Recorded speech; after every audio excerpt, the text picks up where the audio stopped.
En el nombre del Padre, del Hijo, del Espíritu Santo. Amén. Ven Espíritu Santo, llena los corazones de tus fieles, enciende en ellos el fuego de tu amor. Envía, Señor, tu Espíritu Creador y se renovará la paz de la tierra. Oh Dios, que has iluminado los corazones de tus hijos con la luz del Espíritu Santo, haznos dóciles a tus inspiraciones para gustar siempre del bien y gozar de tu consuelo. Por Jesucristo nuestro Señor. Amén. Lección número 13. El sacramento de la Eucaristía, segunda parte. Y hoy vamos a hablar de la materia, la forma y el sujeto de la Eucaristía. Hablemos sobre la materia primero. Y de la materia vamos a decir que hay dos tipos, la materia remota y la materia próxima. Y también entre ellas hay una materia válida y una materia lícita. Y todo esto es lo que vamos a contemplar hoy. Primero, hablemos de la materia remota. Materia remota válida solo es el pan de trigo y el vino de la vid.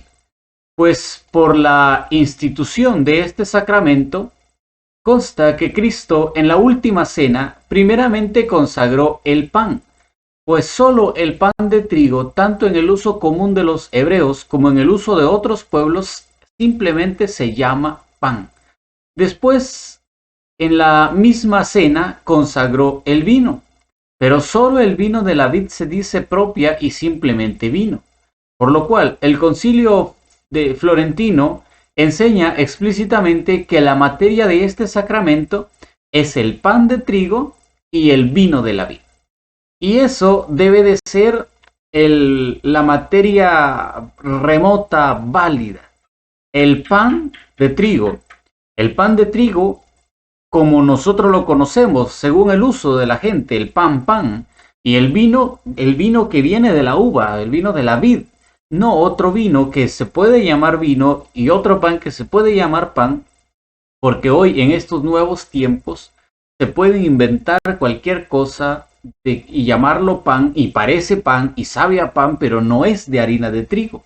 Entonces, solamente el pan que es de trigo es válido y solamente el vino que es de la vid es válido.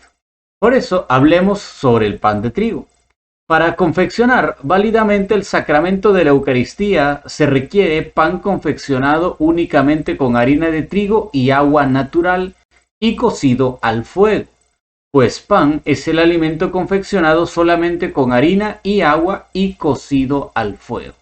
Como les decía, puede ser que se fabrique de otra forma hoy en día, pero si no es de pan de harina de trigo, si no está cocido al fuego y si no ha sido usado agua natural, sino que otro tipo de agua, entonces no sería válido. Podría usarse, pero no es válido usarlo porque no es eso lo que usó Jesús. La harina cocida, no con agua, sino con cualquier otro licor, como leche, como vino, otra cosa, no se dice pan. Si a la harina se le mezcla agua artificial, leche, manteca, vino o cualquier otro líquido en pequeña cantidad, la materia es ciertamente ilícita, pero sin embargo no inválida, porque según la estimación común de los hombres todavía se tiene como verdadero pan. ¿Esto por qué? Porque tiene harina de trigo.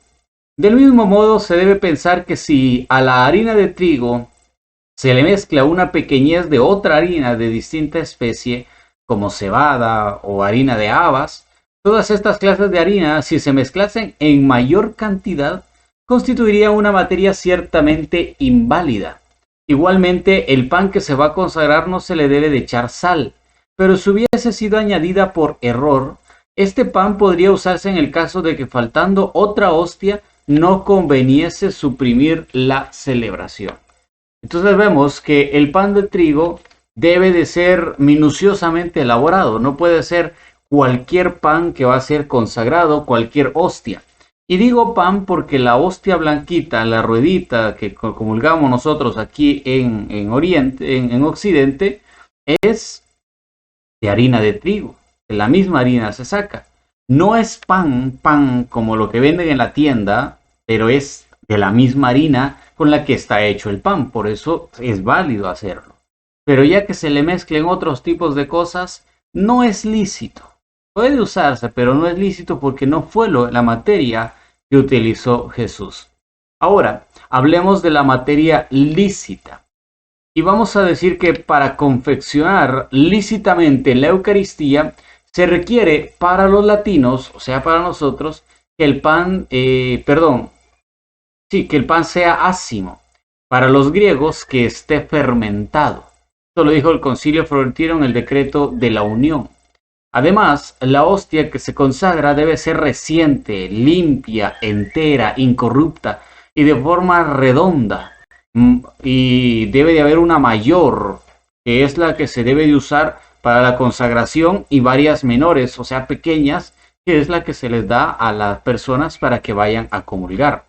Aunque puede consagrarse válidamente tanto el pan ácimo como el fermentado, porque ambos son verdadero pan confeccionado con harina de trigo y agua, sin embargo, los latinos están obligados bajo pecado grave a consagrar pan ácimo y los griegos fermentado.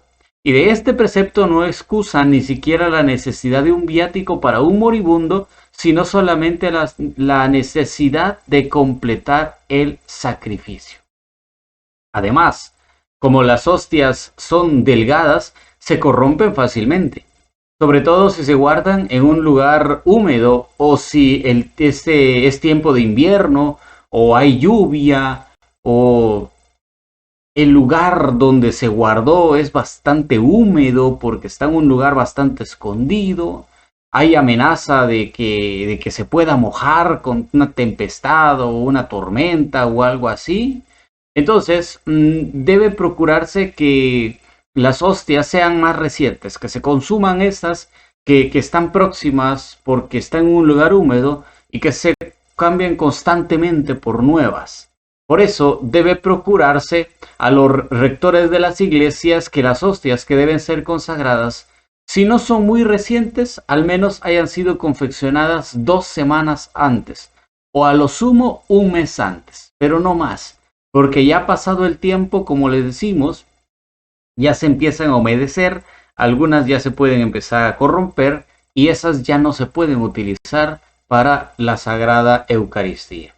La costumbre de consagrar hostias confeccionadas 3 o 4 meses antes de su uso es considerada por la Sagrada Congregación como un ingente abuso, el cual debe ser suprimido totalmente. Y añade que los sacerdotes no pueden usar con conciencia tranquila hostias confeccionadas 3 meses antes del invierno o 6 meses antes del verano.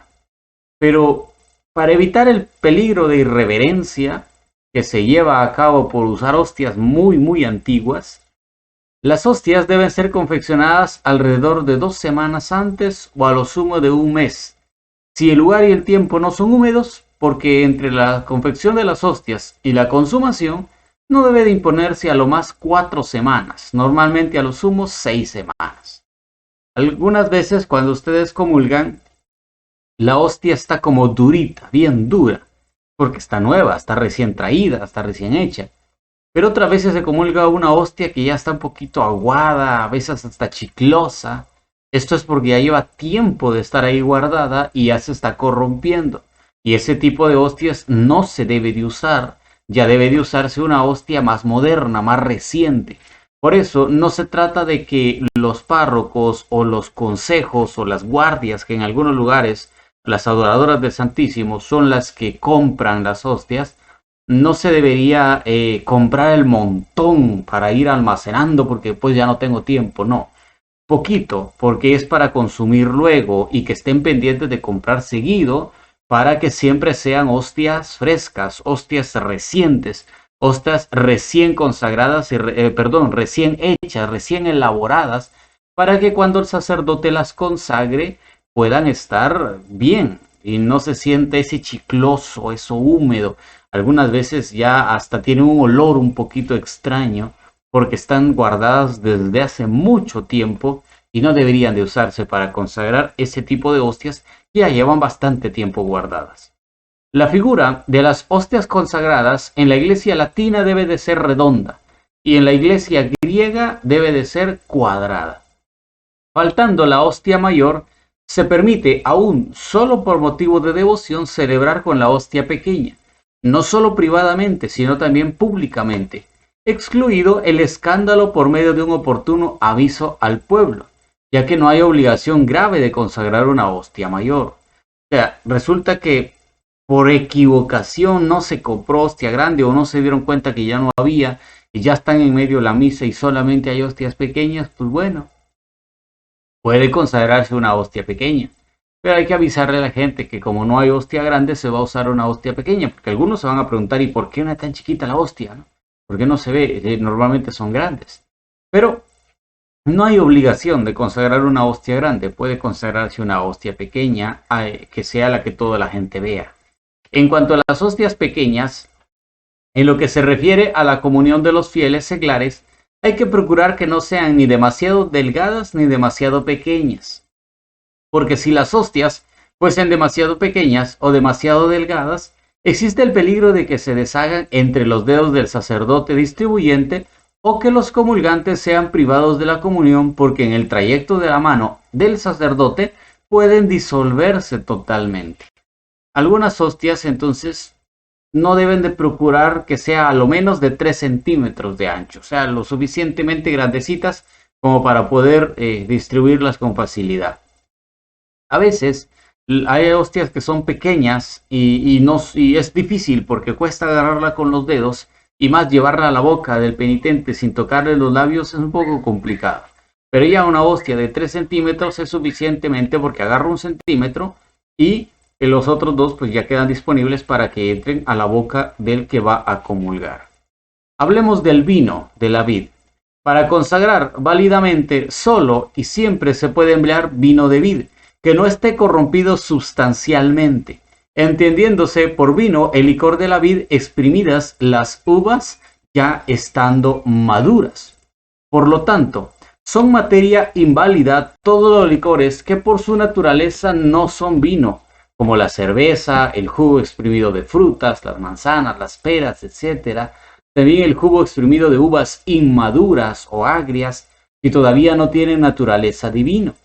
Después son inválidos el vino que llaman segundo, esto es el vino procedente de uvas ya exprimidas, exprimido otra vez con agua infundida, cuya mayor parte es agua. El vinagre tampoco porque es vino corrompido. El vino tostado, que es otra sustancia distinta del vino, porque aunque por arte está compuesto de los mismos elementos que se encuentran en el vino natural, sin embargo no es materia válida si no tiene su origen en la vid. Hay un montón de vinos, hay vinos de todo tipo, pero solamente el vino que proviene de la vid y de uvas que estén realmente aptas para el vino es el que se puede utilizar para consagrar. El jugo exprimido de uvas desecadas, con tal que se preparen de tal manera que por su olor, color y gusto se reconozcan que es vino, puede ser válidamente utilizado. Pero si hay vino normal, vino común, que ha sido sacado de uvas buenas, mejor que se use ese para consagrar. El vino incorrupto también, porque el vino corrompido ya no es en adelante. Por eso la rúbrica del misal dice así: si el vino se ha convertido totalmente en vinagre, o ha sido exprimido de uvas ácidas no maduras, o se le ha añadido tanta cantidad de agua que el vino se haya corrompido, no se confecciona el sacramento, dice el misal romano. Entonces, si nos damos cuenta de esto, debe de tenerse cuidado. No sé si ustedes han tenido la posibilidad de sentirlo, pero a veces el vino tiene un olor fuerte. Es el vino correcto. Pero otras veces el vino ya no tiene ni olor, ya no sabe nada, ya el olor que tiene como tal ya no huele a vino. Claro, el sacerdote es el que comulga, por supuesto, con el vino y la hostia. Pero cuando uno está ayudándole como acólito como ayudante de la misa, puede sentir ese olor al momento de ayudarlo a depositar el vino en el cáliz y se siente ese olor, ¿no? Ese olor que emana el vino, pero hay veces que ya no lo emana, o sea, ya está un poquito corrompido, ya no está bien ese vino, ya tiene demasiado tiempo de estar ahí o realmente no es el correcto para utilizarse. El vino en el cual no se contiene alcohol no es materia válida porque no es vino. toda vez que una mayor o menor cantidad de alcohol es un elemento esencial de vino, pues los vinos en su estado natural solamente tienen un 5% de alcohol. Tienen la máxima cantidad de alcohol, pero todos los vinos tienen alguna cantidad. El Santo Oficio, el 1 de junio de 1910, declaró que el vino, al que se le quita por obra de arte todo el espíritu de vino, o sea, el alcohol, no es materia ni lícita ni válida para la consagración. O sea, sí debe de tener alcohol, solo que es una mínima cantidad, solo porque no pierda el sentido de ser vino. Pero sí debe de tener, a poco que le echen más alcohol que vino, porque eso tampoco se podría hacer, ya que un vino de consagrar no debe de tener eso. Hablemos ahora de la materia próxima. En primer lugar, se requiere que la materia esté presente físicamente al sacerdote que va a consagrar. Esto es evidente por la misma institución de Cristo, pues Cristo solo dio a los apóstoles la potestad de hacer lo que él hizo en la última cena, y Cristo consagró la materia presente. Lo mismo exige el sentido obvio de las palabras de la consagración, pues los pronombres esto y este no demuestran sino una materia presente.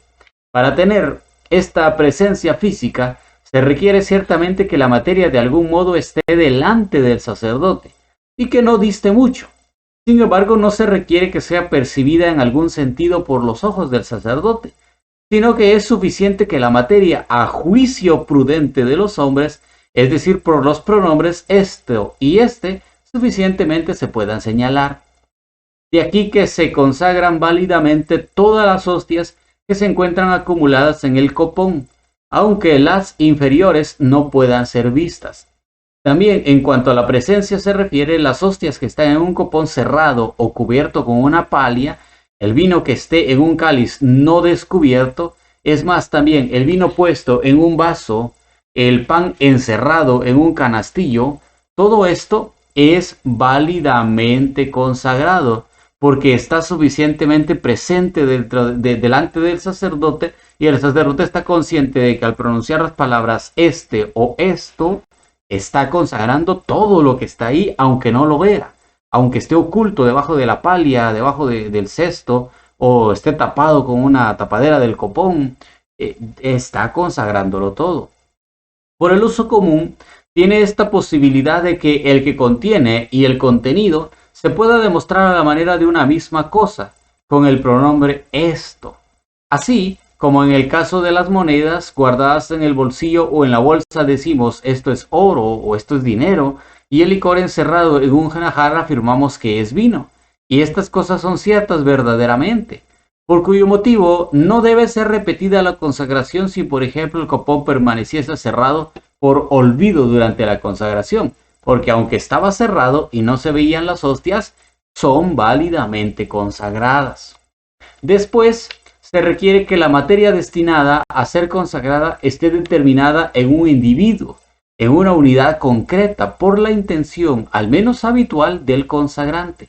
Porque cualquier acción debe tener un término determinado, el cual se opone además, por la palabra o pronombre esto y este, y no puede ser designada sino por una materia determinada. Por lo mismo, así como para consagrar se requiere intención de consagrar, así para consagrar una materia determinada se requiere intención de consagrar aquella materia determinada. Por lo tanto, lo que de ninguna manera, ni explícita ni implícitamente, ha sido determinado como objeto de consagración por la intención del sacerdote, no está consagrado. Pero lo que de alguna manera, al menos implícitamente, pensando en lo que tengo en las manos o en lo que hay en el corporal, está determinado por intención como objeto de consagración, se dice que está consagrado. Pero si de un montón de hostias solo quisiese consagrar 5, o solamente la mitad de las hostias que están en el copón, ninguna quedaría consagrada, puesto que no tiene intención de consagrar todo. De la misma manera, no están consagradas las hostias que sin saberlo el sacerdote fueron puestas en el altar e incluso en el corporal, si él no tuvo intención de consagrar todo cuando fuese consagrable en el corporal o en el altar. A veces los acólitos están tan distraídos que le han pasado todo, el sacerdote ya consagró la hostia grande, ya consagró el vino, va a lavarse las manos y cuando se está lavando las manos se acuerdan que no le pasaron el copón y rápido la ponen ahí cerca para que el sacerdote lo tenga. Esas hostias no están consagradas porque ya pasó el momento, o sea, ya llegó el momento en el cual no el sacerdote ni cuenta se dio. Puede ser que todavía falte que él diga, esto es mi cuerpo que es entregado por ustedes, este es el vino que es entregado por ustedes, sí, pero él no se dio cuenta que pusieron el copón ahí, entonces no tuvo intención de consagrar eso, porque no está consciente de lo que le han puesto ahí. Entonces hay que tener mucho cuidado con esto también, porque a veces caen graves errores que cometemos al momento de la celebración de la Santa Misa. Hablemos ahora sobre la forma de la Eucaristía. La forma de consagrar el pan constituyen las palabras con las cuales nuestro Señor Jesucristo consagró e instituyó este sacramento en la última cena, cuando Él dijo, porque esto es mi cuerpo y porque esto es mi sangre. Todas estas palabras, excepto la palabra porque, y estas solas son esencialmente en la consagración del pan. Porque estas solas significan completamente lo que verifica la consagración. A saber, la presencia del cuerpo de Cristo e igualmente todas se requieren para significar esto. Jesús no dijo porque esto es mi cuerpo, Jesús dijo esto es mi cuerpo. Pero para representarlo se agrega la palabra porque esto es mi cuerpo. Todas las palabras son válidas, esto es mi cuerpo. Pero si no le agregan la palabra porque no hay ningún problema. Pero si le quitan la palabra esto, o le quitan la palabra es, o le quitan la palabra mí, o le quitan la palabra cuerpo o vino, no es válido lo que están haciendo, porque la forma debe de leerse como tal. Y así le agregan la palabra porque, se le puso primero, eso no es importante, se lo puede quitar.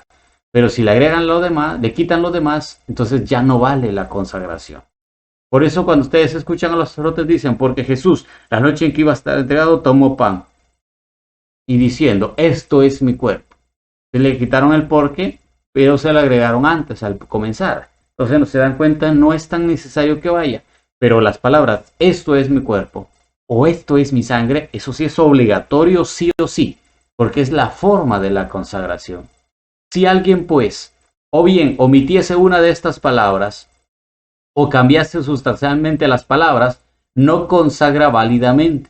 En cambio, otras palabras fuera de estas, no se requieren esencial o necesariamente para la consagración. La forma de consagrar el vino lo constituyen igualmente las palabras de Cristo, porque este es el cáliz de mi sangre o esta es mi sangre. Y estas solas palabras son esencialmente la consagración del cáliz, porque estas solas significan y realizan perfectamente el sacramento, a saber, la esencia de la sangre bajo las especies del vino.